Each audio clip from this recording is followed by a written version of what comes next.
Shri Bhuvi properties private limited వారి 7 hills future city ఇప్పుడు మన సాగర్ హైవేలో నమ్మకానికి అమ్మలాంటిది మన భూవి ప్రాపర్టీస్. మా 4 గ్రామాలలో మాది కూడా ఒక గ్రామం నానక్ నగర్ అని. మా నానక్ నగర్ లో ఉండేది ఒక 500 ఎకరాలు. 500 ఎకరాలలో మొత్తం ఫస్ట్ కిషన్ రెడ్డి ఎమ్మెల్యే ఉన్నప్పుడు ఒక ఊరికి కిలోమీటర్ దూరంగా తీసుకుంటాం అని అంటే సరే మాకే అని అనుకున్నాం. ఈ కాంగ్రెస్ గవర్నమెంట్ వచ్చినాక మొత్తం నిషేధ జాబితాలకు నెట్టేసారు. అప్పుడు కొన్ని నిషేధ జాబితాల నుండి రైతు బంధు వచ్చేది అన్ని వచ్చేది.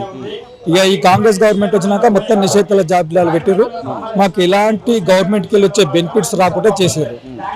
ఇక మాకు ఇప్పుడు కాంగ్రెస్ నేను ఒకప్పుడు టీఆర్ఎస్ కార్యకర్త తెలంగాణ ఉద్యమంలో కీలకంగా చేసిన, మా ఊరు నుంచి మా యాచార్ మండలినే జేసీలో పనిచేసిన, టీఆర్ఎస్ పార్టీలో కీలకంగా చేసిన. మాకు ఏదో మార్పు వస్తుంది, మా భూములు మాకుంటాయని నేను ఎన్నడూ నాకు పుట్టినప్పటి నుంచి కాంగ్రెస్ పార్టీకి ఓటేయలేదు. అటువంటిది నేను ఈసారి కాంగ్రెస్ పార్టీకి మల్రెడ్డి రంగారెడ్డికి ఓటేసి మా టీఆర్ఎస్ పార్టీని దూరం పెట్టి నేను ఈసారి కాంగ్రెస్ పార్టీని గెలిపించుకుంటే ఇది ఉన్న కాడికి ఉడుచుకపోతారు మొత్తం.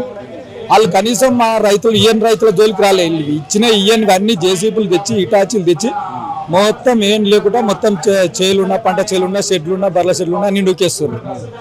ఈ రేవంత్ రెడ్డి గవర్నమెంట్ ఎట్లుందంటే ఇప్పుడు తెలంగాణ విడిచిపెట్టి ఆంధ్ర ముఖ్యమంత్రి చంద్రబాబు నాయుడు అయితే ఈయన ఉప ముఖ్యమంత్రి తెలంగాణ లేక ఆయన తొత్తుగా ఈ ఆంధ్రలో విగ్రహాలు ఎవరిదో ఎన్టీఆర్ది బాలసుబ్రహ్మణ్యం విగ్రహాలు తెచ్చి హైదరాబాద్లో పెట్టి ట్యాంక్ బండ్ చుట్టూ ఆ విగ్రహాల ఉన్న సోయి కనీసం మా రైతుల మీద ఎందుకు చూస్తలేరు? ఇవాళ బట్టి విక్రమార్క, సీతక్క, శ్రీధర్ బాబు వీళ్ళందరూ మా తెలంగాణ మా ఫార్మా రైతు ఉద్యమాన్ని చూసుకొని ఓట్లు అడిగి రాష్ట్రం మొత్తం తిరిగి మమ్మల్ని బ్లేమ్ చేసి మమ్మల్ని అడ్డబెట్టుకొని ఈ కోదండరెడ్డి ఏమో రైతు చైర్మన్ అయి మా దగ్గర ఒకటి స్తూపం కట్టించి ఆయన రైతు చైర్మన్ అయ్యిండు. ఇవాళ సీతక్క మంత్రి అయింది, బట్టి విక్రమార్క మంత్రి అయ్యిండు, దామోదర్ రాజనరసింహ మంత్రి అయ్యిండ్రు. వీళ్ళందరూ మమ్మల్ని పూచిగా చూపించి మా ఊరు వచ్చి మాకు తెలివని తెచ్చి ఈ కేసులు పెట్టారు, మీ భూములు మీకుంటాయి, మీ కథ మీకుంటుంది, మీ వ్యవసాయం చేసుకోవచ్చు అని చెప్పారు. ఇలా మా ఉన్న భూములు మొత్తం జేసీబీలు పోలీసుల ప్రహారీలో నడుస్తుంది. మేము కంటి మీద కునుకు లేకుండా మేము ఎక్కడ పోవాలి, ఏం చేయాలి? ఇప్పుడు ఈ దంతటికి రేవంత్ రెడ్డి చంద్రబాబు ముఖ్య కారణం. ఆయన చంద్రబాబు నాయుడు తొత్తుగా ఈ ఆంధ్రలో విగ్రహాలు తెచ్చి ఆంధ్రలో విగ్రహాల మీద ఉన్న సోయి మా తెలంగాణ రైతుల మీద ఎందుకు లేదు? ఎందుకు ఇప్పుడు బాలసుబ్రహ్మణ్య విగ్రహం అవసరమా ఏంటి? ఇప్పుడు తెలంగాణ అలాగైంది. అలాగైనాక నువ్వు పక్కింటి నాయనం తెచ్చి మన ఇంట్లో ఫోటో పెట్టుకుంటావా? ఇక్కడ మన తెలంగాణలో విప్లవాలు లేవా?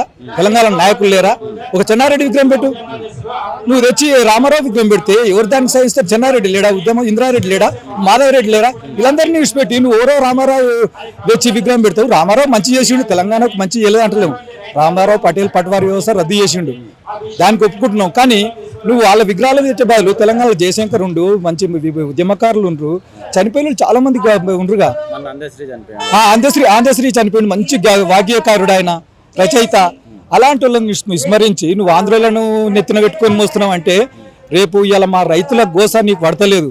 నువ్వు ఆంధ్ర నాయకులకు నువ్వు పూలదండలు వేసి వాళ్ళ విగ్రహాలు కట్టుకొని వాళ్ళ మోచేతి నీళ్ళు తాగుతున్నావు, అంతేగాని రైతుల గోస పడతలేదు. ఎద్దేడ్చిన మా రైతు గోస ఎంత ఉందంటే మాకు తెలంగాణకు నిద్ర పడతలేదు.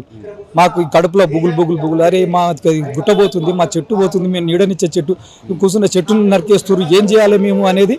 ఇవాళ రైతు ఏడ్చిన రాజ్యం ఉండదు, ఎద్దేడ్చిన వ్యవసాయం ఉండదు అని ఒక నానుడు ఉంది. ఈ కాంగ్రెస్ గవర్నమెంట్ కూడా పతనానికి ఖాయం. ఇంత ఇక నేను చెప్పదలుచుకున్నాను. మరి గతంలో కేసీఆర్ ప్రభుత్వం ఉన్నప్పుడు మీ దగ్గర భూసేకరణ అనేది చేయడం జరిగింది. అప్పుడే మీరు హైకోర్టులో స్టే చేసుకొని వచ్చారు. అప్పుడు మీకేమో వీళ్ళు ప్రతిపక్షాల మద్దతు ఇచ్చారు. ఇప్పుడు ఏమో మాట తప్పుతారు. మరి ఇప్పుడు కేసీఆర్ గురించి చెప్పాలంటే ఏం చెప్తారు? పదవులు వచ్చినాయంటే మామూలంగానే వాళ్ళకు. ఇప్పుడు సీతక్కకు మంత్రి పదవి, దామోదర్ రాజనరసింహ, కోమటిరెడ్డి వెంకటరెడ్డి అప్పుడు మాకు ఎంపీ ఉన్నాడు, అడుగడుగున వచ్చి మాకు మద్దతు ఇచ్చి మీరు కేసులు వేయరు, మీ భూములు మీకుంటాయి అని ముందుండి మమ్మల్ని నడిపించి ఇలా మమ్మల్ని నడిసంద్రాన పెట్టి నువ్వు ఇలా మంత్రి పదవి హోదాలో విర్రవీగుతున్నావు అంటే నీకు ఎంతవరకు సహజం? ఒక ఎంపీ మాతోటి ఒక 5 ఏళ్ళు కలిసి ఉండి మేము కోట్లేసి ఇవాళ నువ్వు ఎమ్మెల్యే గెలిచి నువ్వు మంత్రి పదవి రాగానే మమ్మల్ని విస్మరించి మమ్మల్ని తుంగల దొక్కేసిపోయి నువ్వు మంత్రి పదవి అనుభవిస్తున్నావు. సీతక్క అంతే, సీతక్క వచ్చింది, కోదండరెడ్డి వచ్చిండు, కోదండరామ్ సార్ కూడా మాకు CCL వస్తే 2-3 సార్లు మద్దతు ప్రకటించిండు. కాకపోతే ఆయనకు హోదా లేదు, ఆయన పార్టీ చిన్న పార్టీ కాబట్టి దాన్ని మనం విస్మరించలేము, ఆయన చిన్న హోదా ఉంది.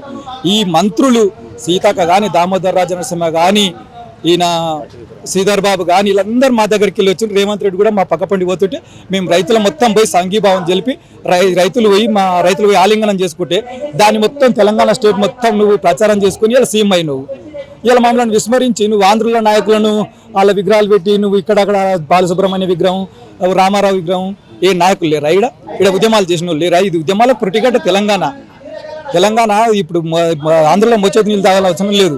మనం మన తెలంగాణ మనకు అయినాక మన రైతులను మనం కాపాడుకోవాలిగా. రైతుల పరిస్థితి ఏంది అని ఒకటి ఊళ్ళోకి వచ్చి నువ్వు ఒక మంత్రిని తోలిచ్చి వీళ్ళ రైతుల డిమాండ్ ఏంది, వీళ్ళ రైతులకు ఎందుకు మరి మేము కనీసం ఒక 2250 ఎకరాలే అడుగుతున్నాం. కనవది నువ్వు తీసుకున్న ఫస్ట్ ఫార్మాకు అసైన్ ల్యాండ్ తీసుకుంటున్నాం, మీ జోలికి రామని పట్టారు. అటు ఇంకా దూరం ఉన్న రైతులు ఊరికి కిలోమీటర్ తీసుకుంటున్నాం, అట్లా ఊకున్నాం. ఇక కనీసం మా ఊరి పక్కల 4 ఊర్లు యాచార మండలం, కనీసం ఇప్పుడు మహేశ్వరం మండలం లాగా లేడీస్ ఉంది మేడం, వాళ్ళ ఇప్పుడు కందుకూరు మండలం యాచారం 2 మండలాలు ఫార్మాలే ఉన్నాయి. వాళ్ళు గైరాన్లు తీసుకోరు, పట్టాలు ఇచ్చిన భూముల రోజులకే వచ్చారు. కానీ ఇయ్య భూములు వాళ్ళు నిషేధ జాబితాలు లేవు, వాళ్ళు అమ్ముకుంటారు, పిల్లల పెళ్లిళ్ళు చేసుకుంటారు, వాళ్ళ అవసరాలు అన్నీ తీర్చుకుంటారు. కానీ ఈ ఆచార మండలిలో ఈ శనిరెడ్డికి ఏం వచ్చింది, ఆయనకంటే అధ్వానం ఈ రంగారెడ్డి ఉండు ఈయనకేం వచ్చింది. కనీసం మా 2200 ఎకరాలు ఆ నిషేధ జాబితాలోకి వెళ్ళి పెట్టుర్రు. మా వ్యవసాయం ఏందో మేము చేసుకుంటాం, మా పంట ఏందో వండుకుంటాం, మా పాలు మా కూరగాయలు మేము చేసుకుంటాం అని ఎన్నిసార్లు 2 సంవత్సరాలు పాయిగా 20 రోజులకు అవుతుంది, ఇంకా నెలకు అవుతుంది, ఇక చేస్తాం అగ చేస్తాం అంటారు. పాయిగా 2 ఏళ్ళ అర్థం వచ్చింది, 3 ఏళ్ళకి వస్తుంది, మళ్ళీ ఎలక్షన్లు వస్తాయి, ఇక అంతే అవుతుంది. ఏం చేస్తాం? మాకు ఇక పోరాడితే పోయేది లేదు, ప్రాణం తప్ప. ఇక ప్రాణానికి ఇడిచి కొట్లాడతాం. మా భూమి అయితే ఇడుదాం. ఇక మేము ఇప్పుడు భూమి ఎక్కడ పోయినా, ఇప్పుడు మా పక్కన ఉన్నప్పుడు నందివన పడితే భూమి ఉంది, 2 కోట్ల చిల్లర పోతుంది. 2 కోట్ల చిల్లర పోతే మేము 16 లక్షలకు ఇవ్వాలంటే ఎట్లా ఇస్తాం? మాకు గుంట పైసలు వస్తలేవు, మేము ఎందుకు ఇస్తాం చెప్పు? ఇక మేము చావడానికైనా సిద్ధం, చావడానికైనా మా భూమిలోకి వస్తే చంపడానికైనా సిద్ధం. ఇలా అన్నం లేకుండా వేసావు. ఒకప్పుడు ఇబ్రాహీంపట్నం రాచకొండ దళం అంటే పేరొందింది, ఇలా అల్లం లేకుండా వేసినావు. ఇలా మాకు ఉద్యమకారులు, విప్లవకారులు సంఘీభావం తెలుపుతారు, సంధ్యాక లాంటి వాళ్ళు. ఇక మేము పోరాడితే పోయేది లేదు. మా ప్రాణం పోయేంత వరకు మా భూమిలోకి వెళ్ళి తలిగేరు. మా భూమిలో కూడా వస్తే వాడడం చంపుడు మేమన్నా చచ్చుడు అంతే. అవి తీసుకున్న భూములలోకి వస్తారు. ఇక వచ్చి ఇప్పుడు ఇది పక్కల తీసుకుండు, ఇది నేను ఇయ్యలేదు, నా భూమి కూడా వచ్చి సాఫ్ చేసిండు, చెట్లు జిగుండు కేసిండు, గెట్లు కేసిండు. మానల దమ్ముల మధ్యలో ఇప్పుడు జాయింట్ కొన్ని నెంబర్లో జాయింట్ పట్టాలు ఉంటాయి, అందులో ఒక 2 ఇచ్చారు, నేను ఇయ్యలేదు. ఆ గెట్లు మొత్తం కూడా కొట్టేసిండు. ఇక దాని మీద ఏమన్నా తిరుగుబాటు చేసి పోలీసు వాళ్ళు ఎత్తుకపోయి 2 రోజులు అందులో మాడిల పిఎస్లో పెట్టారు. మాడిల పిఎస్లో ఏమి నువ్వు అలా మీకు తిరగబడతావు అంటే, మరి తిరగబడదు. నా భూమిలోకి వచ్చినప్పుడు నేను తిరుగుబాటు చేస్తాను, తప్పదు. ఇలా మా తాత ముత్తాతల నుంచి మేము దాని మీద ఆధారపడి మా తాతల ముత్తాతల నుంచి వ్యవసాయం చేసుకుంటూ వస్తున్నాం. ఇలా నువ్వు నా కాళ్ళ కింది భూమి లాగేసుకుంటూ నేను ఎట్లుకుంటా? దానికి తప్పకుండా ప్రత్యామ్నాయంగా మేము ఎదుగుతాము, తప్ప పోరాటం చేస్తాం, మా హక్కులు మేము సాధించుకుంటాం.